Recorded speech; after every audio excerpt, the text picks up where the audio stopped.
اسرائیلی जेलों में मौजूद तमाम फलस्तीनियों को एक एक करके फांसी देनी चाहिए। ऐसा मुतालबा सामने आया है इसराइली कौमी सलामती के वजीर इतामार बेन गवीर की तरफ से। इससे पहले भी बेन गवीर फलस्तीनी कैदियों के लिए इसराइली पार्लियामेंट से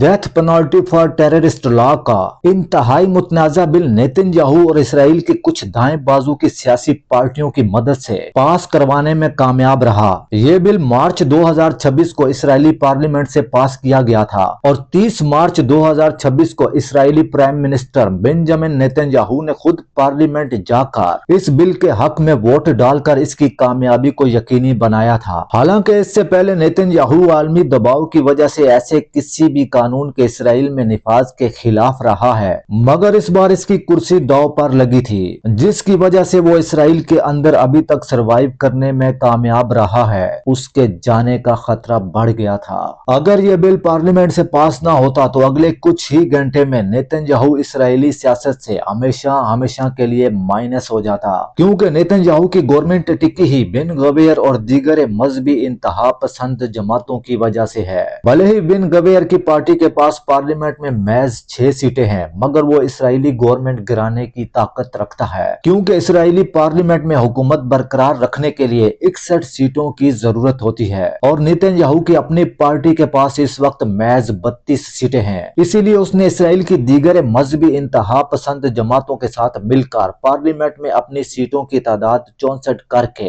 कोलेक्शन गवर्नमेंट बनाई हुई है। अगर बेन गवीर अपनी 6 सीटें वापस ले लेता है तो नेतन्याहू की गवर्नमेंट 58 सीटों के साथ फौरन गिर जाएगी। इसी वजह से बेन गवीर का इसराइली गवर्नमेंट में असर रसूख बढ़ जाता है और वो इसराइल की फलस्तीन के लिए बनाई गई पॉलिसीज पर बराह रास्त असर अंदाज होता है। भले ही बेन गवीर ये कानून इसराइली पार्लियामेंट से पास करवाने में कामयाब रहा हो, मगर इस कानून को इसराइल में लागू करवाने के लिए अब भी कई रुकावटें मौजूद हैं, जिसमें सबसे बड़ी रुकावट इसराइल की सुप्रीम कोर्ट है, क्योंकि इस कानून के पार्लियामेंट से पास होते ही इसराइल के इंसानी हकूक के अदारों ने इसे सुप्रीम कोर्ट में चैलेंज कर दिया था और जब तक सुप्रीम कोर्ट इस कानून की आईनी हैसियत का आत्मी फैसला नहीं करती तब तक कोई भी इसराइली हुकूमत इस पर अमल दरामद नहीं कर सकती। एक तरफ सुप्रीम कोर्ट और अटॉर्नी जनरल ने इस कानून की सख्त मुखालफत करते हुए इसे इंसानी हकूक के खिलाफ करार दिया है, तो दूसरी तरफ हुकूमत ने अदालती अहकामात मानने से साफ इनकार कर दिया है, जिससे इसराइल में सख्त आईनी बहरान पैदा हो गया है। इसराइल के आम लोग भी सड़कों पर निकल आए हैं इस कानून को लेकर। अगर इसराइल में मौजूद फलस्तीनी कैदियों को फांसी दी गई तो गजा में मौजूद हमास भी उन इसराइलियों को कत्ल कर देगा जो उसकी कैद में मौजूद हैं। कुछ ऐसा ही मौकफ इसराइल की इंटेलिजेंस एजेंसी शिन बेट और IDF इसराइली डिफेंस फोर्स की तरफ से भी सामने आया है। उनका मानना है कि ये कानून उनकी तफ्तीशी सलाहियतों को नुकसान पहुंचा सकता है। अगर फलस्तीन के किसी भी कैदी को इस बात का यकीन हो जाता है कि उसे हर सूरत सजाए मौत होनी है तो वो तफ्तीश में हमारी मदद नहीं करेगा। दूसरी तरफ सजाए मौत के इस इकदाम से इसराइल के अंदर हमलों की एक नई लहर शुरू हो सकती है। बेन गवीर ने इंतहा पसंद डोमेस्टिक ऑडियंस को खुश करने और अपनी सियासी साख को बहाल रखने के लिए इस मुतनाज़ा बिल को पार्लियामेंट में पास तो करवा लिया है, मगर इसके बाद इसकी और इसके साथियों की जिंदगी में कई मुश्किलात खड़ी हो गई हैं, क्योंकि इसके बाद दुनिया के कई ममालिक ने न सिर्फ इन पर सफरी पाबंदियां आयद कर दी हैं, बल्कि इन ममालिक में मौजूद एसेट्स को भी फ्रीज करने के लिए दबाव बढ़ाया जा रहा है। यहाँ तक कि जर्मनी के अरकान पार्लियामेंट ने भी इन मुतनाज़ा बयानात पर सख्त पाबंदियां आयद करने का मुतालबा किया है, जबकि जर्मनी यूरोप के उन ममालिक में सरे फहरिस्त आता है जो इसराइल को सपोर्ट करते आ रहे हैं। जर्मनी के साथ साथ इसराइल के सबसे बड़े सपोर्टर अमेरिका के दरवाजे भी बेन गवीर के लिए बंद होते जा रहे हैं, क्योंकि एक तरफ इंसानी हकूक की बैनुल अक़वामी तंजीम रजब फाउंडेशन ने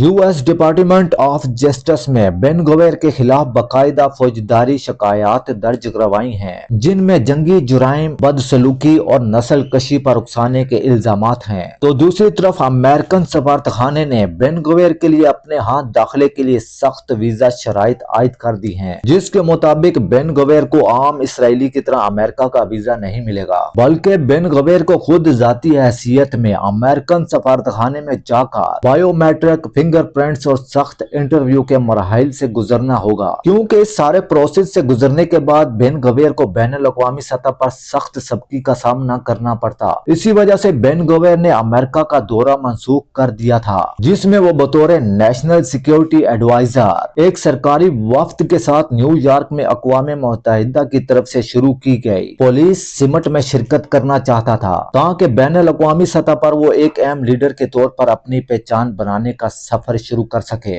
मगर दुनिया बेन गवेर को एक मजहबी इंतहा पसंद दाएं बाजू की जमात के एक मामूली लीडर के अलावा और कोई दूसरी पहचान देने के लिए तैयार नहीं, क्योंकि इसके पीछे बेन गवेर के माजी में किए गए इकदामात हैं। माजी में इसने बतौर वजीर कौमी सलामती पुलिस के एक पूरे लाओ लश्कर समेत मस्जिद अक्सा के अहाते में दावा बोला और मस्जिद अक्सा के अंदर यहूदियों की इबादत करने की मुहिम चलाई, जो कि बैनुल अक़वामी माहिदों की खिलाफ वर्जी थी। बेन गवेर ने फलस्तीनी कैदी जो इसराइली जेलों में कैद हैं उनके साथ गैर इंसानी सलूक रवा रखा, उन पर गोश्त खाने की पाबंदी आयद करने के साथ साथ बिजली और पीने के साफ पानी की फराहमी में कई बार रुकावट डाली। इसके अलावा मई 2024 में दुनिया के 40 से ज्यादा ममालिक के 430 इंसानी हकूक के कारकुन गजा में किए गए इसराइली मुआसरे को तोड़कर आम फलस्तीनियों के लिए खुराक पहुंचाने का इंतजाम कर रहे थे, जिन्हें इसराइल की बहरिया ने गिरफ्तार करके अशदूद के बंदरगाह पर मुंतकिल कर दिया था।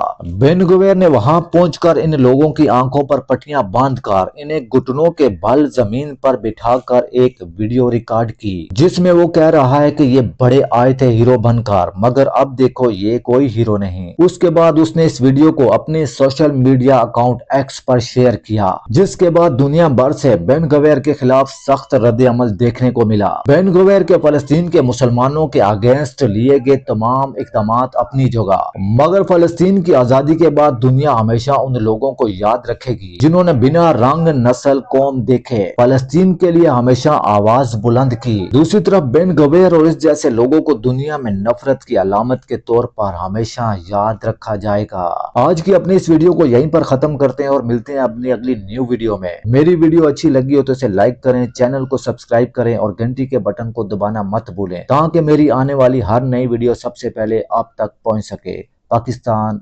जिंदाबाद।